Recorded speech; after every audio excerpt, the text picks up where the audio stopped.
నంద్యాల సాయిబాబా నగర్ లోని భగత్ సింగ్ గ్రంథాలయం ఆవరణలో భగత్ సింగ్ వర్ధంతి సందర్భంగా ఘన నివాళి కార్యక్రమం నిర్వహించారు.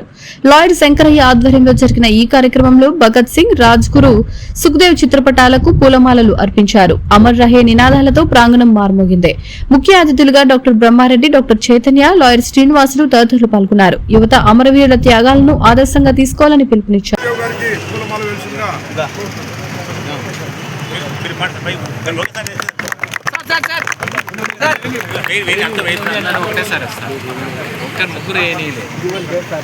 ముగ్గురు ఫోటో వస్తారు.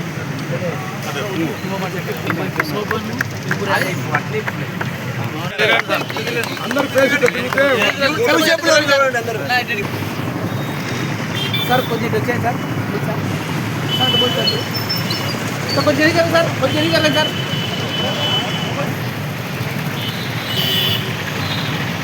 ఇంక్విలాబ్ జిందాబాద్ ఇంక్విలాబ్ జిందాబాద్ విప్లవం వర్ధిల్లాలి విప్లవం వర్ధిల్లాలి విప్లవం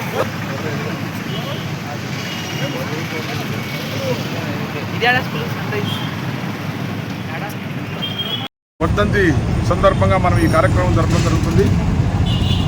భారతదేశ చరిత్రలో బ్రిటిష్ వాళ్ళ యొక్క పెత్తనానికి వ్యతిరేకంగా, బ్రిటిష్ వారికి వ్యతిరేకంగా పోరాటం చేసినటువంటి, అతి చిన్న వయసులో పోరాటం చేసినటువంటి భగత్ సింగ్ గారు చనిపోయి ఇప్పటికి ఉరిదీసి ఆయనను 95 సంవత్సరాలు అవుతుంది.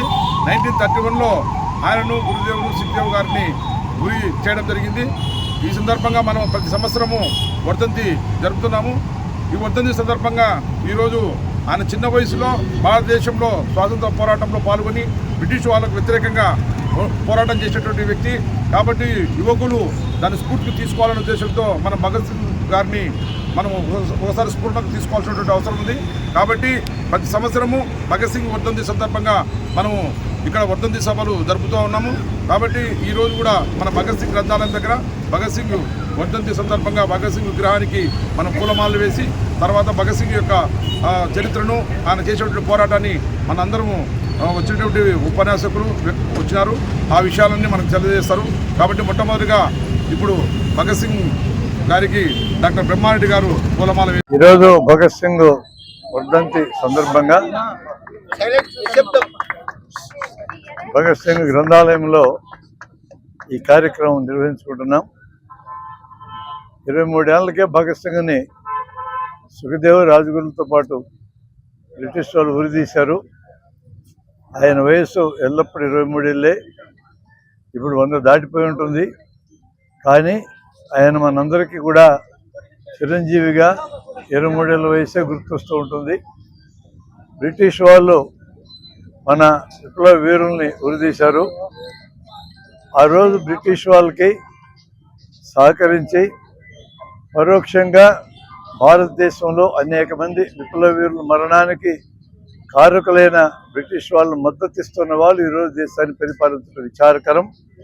కానీ ఇలాంటివన్నీ కూడా జరిగినా ప్రజలందరూ మేల్కొని భవిష్యత్తులో వీటన్నిటిని సరిదిద్దుకుంటారనే ఆశ భగత్ సింగ్ ఉండేది.